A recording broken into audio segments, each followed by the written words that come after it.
Tucked away in the rugged hills of Georgia, along the old Silk Road spanning east to west, there is a place that challenges all we know about the birth of humanity. Hidden away in the granite hills of Georgia, along ancient silk roads that ran from east to west, is a site that upends everything we believed we knew about the origins of humanity. High in the Caucasus Mountains, an old fortress has protected its secrets for more than 3,000 years. Previously thought to be a humble stronghold, the latest technological breakthroughs have uncovered a history much larger than anyone could have conceived. Hidden walls, large settlements, and cryptic land patterns now compel historians to rethink what they believed about this region's ancient world. It was here that the earliest human settlement beyond Africa was found, at least 1.8 million years ago. What was previously ignored now ranks as one of the most intriguing archaeological finds of our era. Even the press has referred to it as groundbreaking. Come along with us as we explore why scientists are disturbed and even afraid after an artificial intelligence flight vehicle revealed this 30,000-year-old megastructure, which is now known as the Forgotten Fortress. The Caucasus Mountains tower like a natural wall between the Black Sea and the Caspian Sea. Steep, mountainous, and blanketed with thick forests and wide alpine meadows, this inhospitable terrain has served for millennia as a cultural crossroads. Europeans, Eurasian steppe nomads, and Middle Easterners alike traversed its valleys, carrying languages, traditions, and technologies. Numerous of these peoples left traces of their existence in the shape of settlements, fortresses, and cemeteries. Straddling continents, the Caucasus has long been both bridge and barrier, where worlds intersected, blended, and frequently fought. One of the greatest crossroads was in the Republic of Georgia today.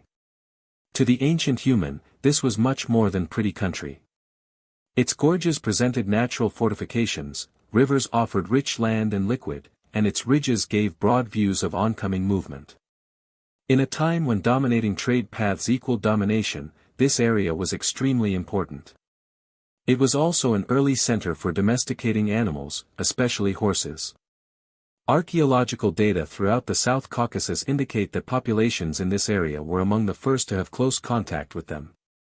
Horses were not just a mode of transportation but indispensable for farming, herding, and notably warfare. With horses that had been trained, groups were able to travel quickly over the terrain, raid enemies, or defend land. This mobility provided leaders with a great advantage. It was under such a backdrop that the Caucasus region had cultures that emphasized both mobility and defensive walls. Some 3,000 years ago, between 1500 and 500 BC, building commenced on what today is known as the Dmanisi Gora fortress. The constructors selected a narrow, steep promontory where two gorges met. From here, defenders could look far out over the valleys and dominate movement in the area. Terracing on a few sides limited approaches, and walls made of stone strengthened the already strong natural barriers. For centuries, Dmanisi Gora was thought to be a humble but strategically located fortress. Locals, historians, and archaeologists knew its profile.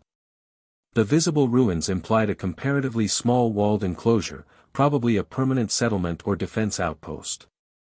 Its location conformed to the larger pattern of South Caucasian Bronze Age fortresses, strategic, strong, but not large. Surveys seemed to verify it, indicating the fortress within its inner walls. From below, the surrounding terrain seemed natural, merging into the landscape with no indications of extensive walls. And so experts concluded the fortress was small in scale, for defense, trade, and protection. This confidence was based on mere sight. Steep slope, dense vegetation, and erosion had erased potential clues. But without novel evidence, scholars had no motive to question the accepted picture. To the best of the academic community's knowledge, the tale of Dmanisi Gora was complete. And history will frequently hide its largest secrets in plain view, and here the hills and valleys still held something remarkable, something not visible until new tools enabled researchers to peer beneath the surface of time.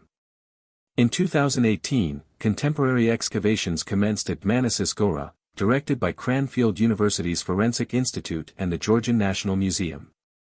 The first aim was to clarify details of the known fortress, with an emphasis on inner walls, remnants of housing, and its fortified gorge-top location.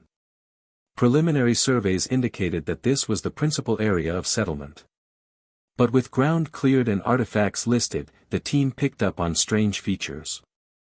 Beyond the boundaries of the known, they discovered pieces of stone alignments and foundation walls running in straight lines unlike the usual outbuildings. These suggested outer defenses or extended buildings but were fragmentary and hard to read. The task was held back by the rugged terrain, rocky gorges, thick vegetation, and centuries of weathering. Structures had been buried, dispersed, or concealed. Surveys on the ground were slow and yielded only snippets, affirming activity outside the inner walls but not demonstrating the full extent of the site. Analysis indicated that the fortress itself was permanently occupied, complete with storage, residences, and fortifications. The outer areas appeared to be more seasonal, possibly by pastoral herders driving livestock. This did tempt the idea of a much larger, more complex site, but ground methods were not enough to validate it. This problem prompted the team to use a whole new methodology, AI-assisted drone mapping. They used a DJI Phantom 4 RTK drone, high-resolution imaging, and accurate navigation that could achieve sub-2 cm accuracy. The drone took about 11,000 overlapping photographs over the suspected area, subsequently processed into high-resolution elevation models and orthophotos. These models exposed the shape of the land in extraordinary detail, tracing buried walls, ditches, and depressions unseeable to the eye.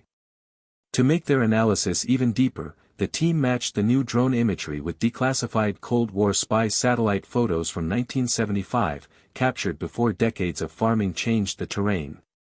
Merging contemporary precision with ancient imagery, they mapped features destroyed by erosion or agriculture and subtle hints of buildings still buried underground. Archaeologists were able to view Manassas Gora for the first time as a unified whole, its walls, fields, settlements, and defenses across the promontory and beyond. What this analysis uncovered surprised scientists. The fortress was not a tight stronghold but a huge complex, 40 times bigger than before estimated, measuring 60 to 80 hectares. It was one of the largest Bronze Age fortresses in the South Caucasus. Its outer wall stretched close to 1 kilometer, encircling a gigantic settlement. Drone images exposed stone buildings, houses, storages, workshops, animal pens, and even remains of ancient arable lands. Burial mounds hinted that it was also a cemetery. The sheer size was staggering. Building such huge walls during the Bronze Age took tremendous manpower, planning, and resources. However, the archaeological evidence hinted that although the fortress was massive, it could not have been year-round densely occupied. Rather, it probably existed as a seasonal base of operations for trade, political assembly, or military mobilization, able to accommodate thousands when necessary. This find broke apart established theories of South Caucasus Bronze and Iron Age society. Scholars had presumed fortified settlements were small, permanent towns. Manassas Gora destroyed that model. Its size, along with evidence for seasonal use, indicated a sophisticated social system in which mobility and monumental fortification existed side by side. It indicated regional networks, large-scale organization, and resource mobilization without urban permanence. And that is why scientists are afraid. If this one fortress were there, others will be hiding all over the Caucasus. Rugged geography and little exploration have left vast undiscovered complexes to be uncovered.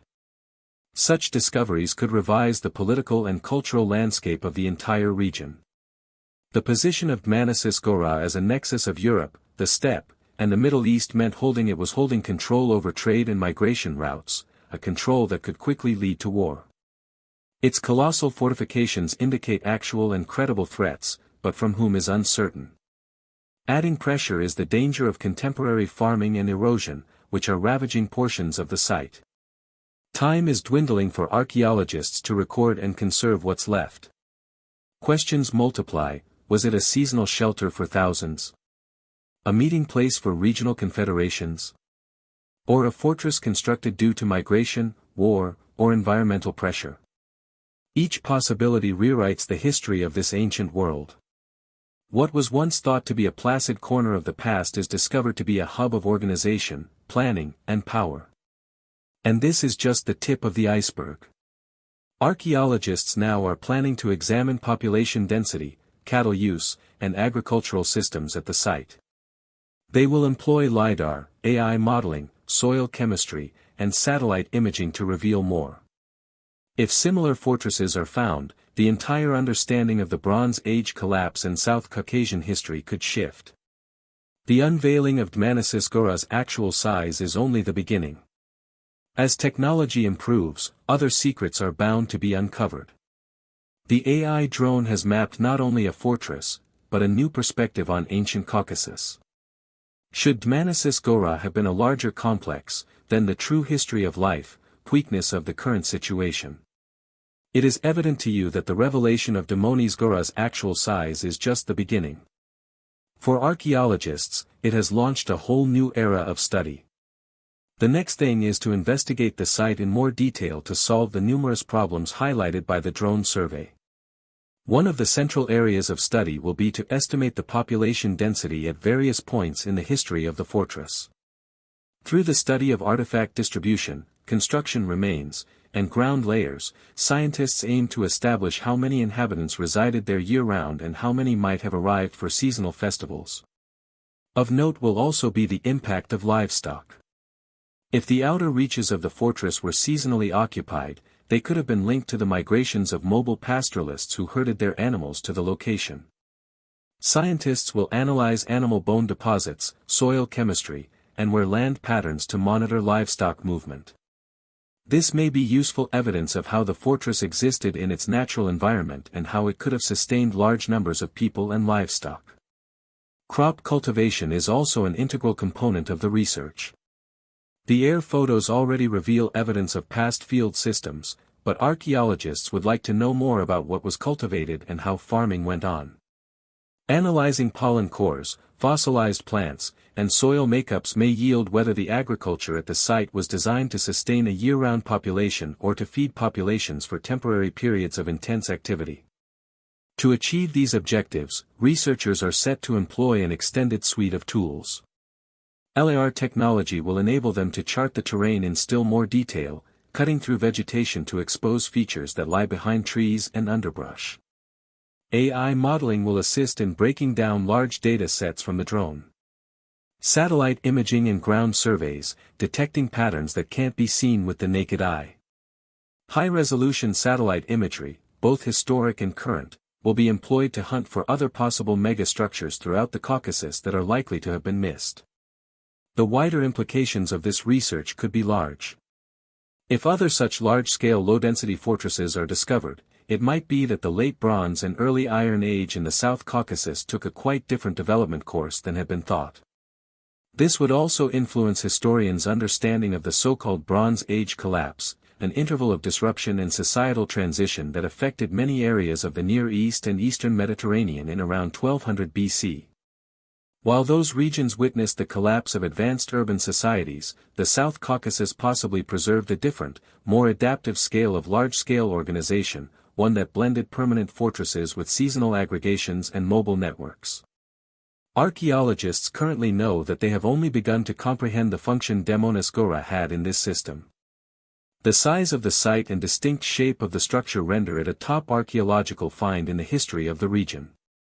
And with increasingly advanced technology becoming part of the toolkit, it is perhaps only a matter of time before more surprises await. The AI-fueled drone might have simply initiated the first chapter of an enormously greater story, one that is as yet hidden beneath the earth and rock of the Caucasus. If Dmanisi Gora was one of many fortresses in a network, what would that reveal about politics and life 3,000 years ago? What do you think? Comment below and subscribe to our channel Let us know, and don't forget to subscribe to our channel for more episodes like this one, Eve.